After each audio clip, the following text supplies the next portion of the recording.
سورة العلق. أعوذ بالله من الشيطان الرجيم.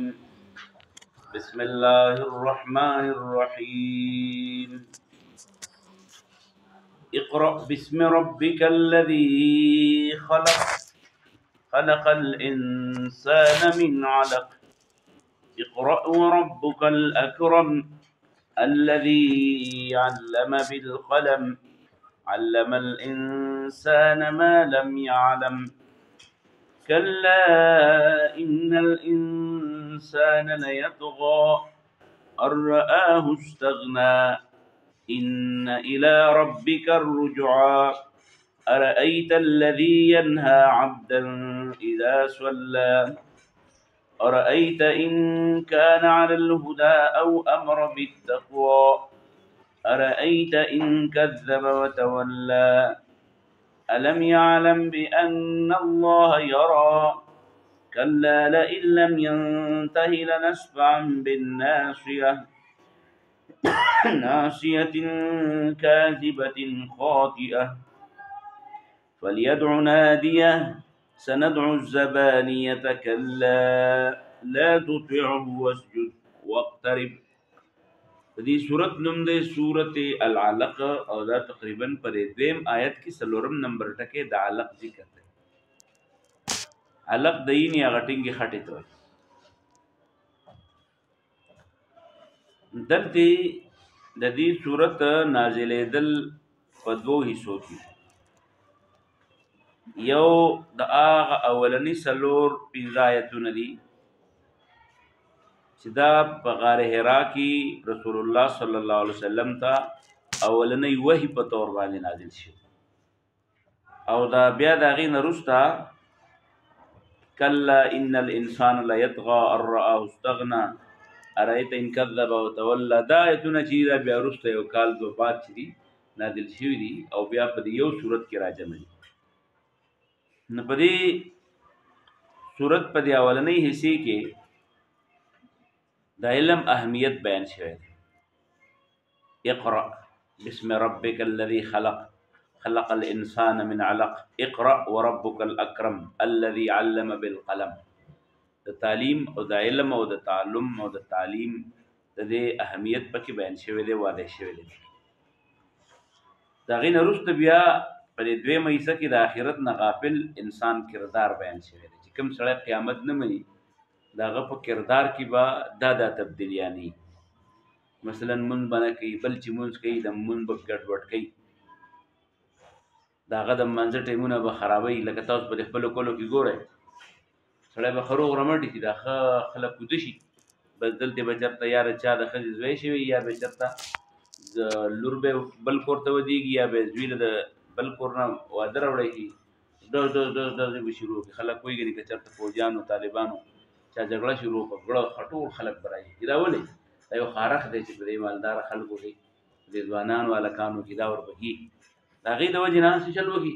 خلک د خوب نه راوباسي. نو دغه شان بعضې خلک د مانځه نه د منع کولو مختلفې طریقې اختیاروي.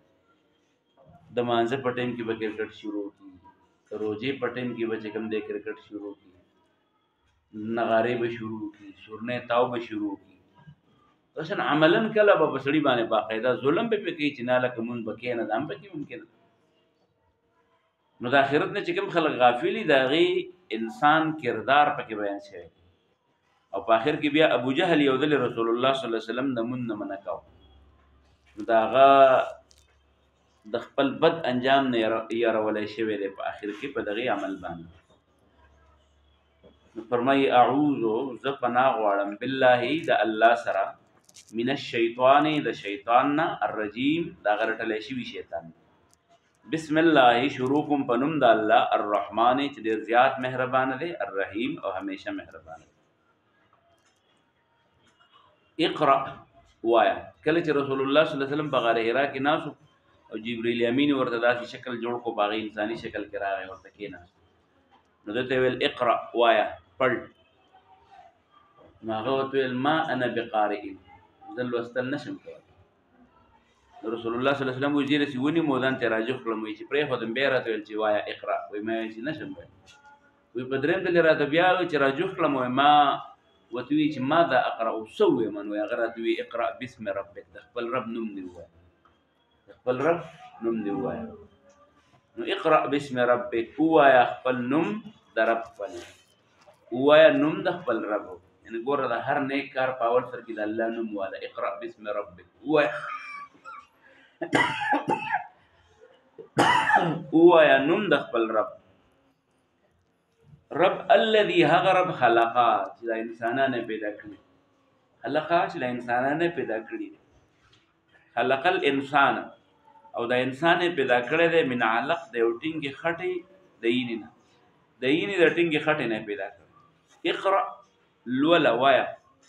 وربک او ستا رب الاکرم عزتمند ذات ستا رب ډېر عزتمند ذات دی وربک الاکرم او ستا رب ډېر عزتمند ذات دی وربک او ستا رب الاکرم هغه عزتمند ذات ستا رب ډېر کریم ذات الذي هغه ذات علم چې هغه تعلیم ورکړی خلکو له بالقلم د قلم په ذریعه خلک چې زده کړه کوي پسې کې یو ځل رسول الله صلی الله علیه وسلم یو ځل سړی راغی ترمذي کې د حدیث نقل دی ورته وی رسول الله صلی الله علیه وسلم وی زه خبرې واورم چې ما ته به ټولې یادي خو بیا چې زه ستا رخوا نه پاسم بیا زما نه ایستهیوي ته زما په دې مضغو کې څه چل شوی دی خو نه شم یادولی لکه دلته تاسو په دې وړو کې بعضې کسانې وایي یاره چې زه پارټایم کې راځې یاد چې خو بیا راته نه یاد نو رسول الله صلی الله علیه وسلم ورته وی لیکئ چې څه واورې ځان سره څه کوه لیکئ نو چې کله ته ولیکي نو بس هغه بیا دماغ سیدې هغه پهې بیا کلک شي نو کله چې تاسو هم داسې څه شی یادول غواړئ نو چې په دماغو کې هم سوچ راشي فورا ځان سره کاپي راولئ هغه ولیکئ چې وملیکو دا بیا عمر پر نه هېرېږي الذي علم بالقلم نو ګوره د تعلیم واسطه برای راست د قلم سره ده نو الذي هغه الله علم چې هغه تعلیم ورکړی خلکو له بالقلم په قلم باندې علم ښودلی دی الله تعالی الانسان انسان ما هغه شیان لم یعلم چې دی په مخکې نه پوهېږي علم الانسان الله تعلیم ورکړی انسان ته ما د هغه څه لم یعلم چې ده ته پته نه وه کلا خبردار ان الانسان بېشک انسان لیطغا سرکشي کوي ان الانسان انسان لیطغا څه کوي سرکشي کوي ان په دې وجه رآهو چې د یینې ځان استغنا ځان یې بې پروا ګڼلی ان ځکه چې رآهو د یینې ځان استغنا ځان بې پروا ګڼلی ان بېشک الی ربک ستا رب ته الرجعه واپسي ده ان بېشک الی ربک ستا رب ته الرجعه واپسي ده ستاسو دا انسان چې کله دا سرکشي کوي دا په دې وجه باندې چې دی ځان ورته ډېر زیات زورور ښکاري استغنا ځان ورته بې پروا ښکاري او دا پته ورته نشته چې ان الی ربک الرجعه واپسي دي الله ته چې الله ته مخامخ شي بیا به څه جواب ورکړي ارأیت آیت لیدلی دی الذي هغه کس ینها مراد دی ابو جهل دی ابو جهل یو ځل پیغمبر علیه السلام په بیت الله شریف کې د مانځه نه منع کړو نو الله تعالی وایي ارأیت آیت لیدلی دی الذي هغه سړی ینها چې منع کوي عبدا یو بنده چې پیغمبر علیه السلام اذا کله چې دا صلی مونځ کوي کله چې دی مونځ کوي نو دی منع کوي د مانځه نه ارأیت څه دی خیال دی ان کان که چېرته وی د علی الهدا په نیغه لار نو څونه به ولخوي که د مسلمان شوی وی نو څونه به ولخوي ارأیت ان کان الهدا څه دی خیال دی که دی په نیغه لار باندې وی او امره بالتقوا او یا یې امره حکم کولی خلکو ته بالتقوا د تقوا د کارونه ارأیت څه دی خیال دی ان کذبه که چېرته دی دروغجن ګڼي وتوله او په شا کېږي الم یعلم ولې په دې دی نه پوهېږي وي ان الله چې الله تعالی یرا یینې ده لره ارأیت څه دی خیال دی ان کذبه که چېرته دی دروغجن ګڼي وتوله او په شا کېږي د پیغمبر د تابعدارۍ نه نو الم یعلم ولې دی نه پوهېږي بان الله چې الله تعالی یرا یینې ده لره کلا خبردار لئن که چېرته لم ینتهی دی منع نه شو د دې خپل کار نه دا چې د مانځه نه خلک منع کوي پیغمبر منع کوي کله خبردار لئن که چېرته دا ابو جهل لم ینتهي منع نه شو د دې خپل کار نه لنسفعن نو الله وایي زه به یې راکاږم بالناصیتې د شونډې نه به یې راکاږم او چې دې راکاږم نو فلیدعو دې بیا آواز وکړي نادیه خپلو ملګرو ته کم شونډې نه به یې راکاږم ناصیتین هغه شونډی کاذبتین چې دا دروغجن شونډی دی او خاطئتین خطاکار او ګناهګار شونډی دی فلیدعو بس دې بیا آواز وکړي چغې دې ووایي نادیه خپل محفل والو ته خپل ملګرو ته بیا دا آواز وکړي بیا یې د مازدان خلاص سندعو موږ به پسې راوغواړو الزبانیه چقونکي ملایک سندعو موږ به راوغواړو د پسې الزبانیه چقونکي ملائک کلا خبردار لا تطيعوا د دې خلکو خبرې مه منه واسجد الله ته په سجده شه واقترب او ځان الله ته نږدې کړه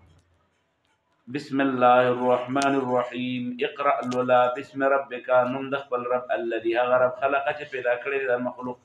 خلق الانسان پیدا کړی د انسان من علق د ټینګي خټې د ویننا اقرأ لولا وربک الاکرم او ستار ډیر معزز ذات دی الذي هغه علم بالقلم چې هغه تعلیم ورکړی خلقو ته قلم علم الانسان تعلیم ورکړی انسان ته ما دا سلام علم چې د پته نه کلا خبردار ان الانسان بشک انسان لا يطغى سرکشي کوي ان په دی وجه باندې رآه چې دی ویني ځان استغنات به پروا ان بشک الی ربک استرب الرجع وبشر د ټولو ارایت سد خیال له الذي اغکس اغدل له ينها چې من کوي عبدن بنده چې هغه محمد صلی الله علیه وسلم دی اذا کله چې صلی دی مونږ کوي ارایت سد خیال له لیدل له ان کان کچر د وې د الهدى پنه غلار او امر حکم کوله بالتقوا تقوا د کارنو ارایت سد خیال له ان کذبا کچرته دې دروغجن غني پیغمبر لره وتولوا داغه د تابعدارې نه مخړی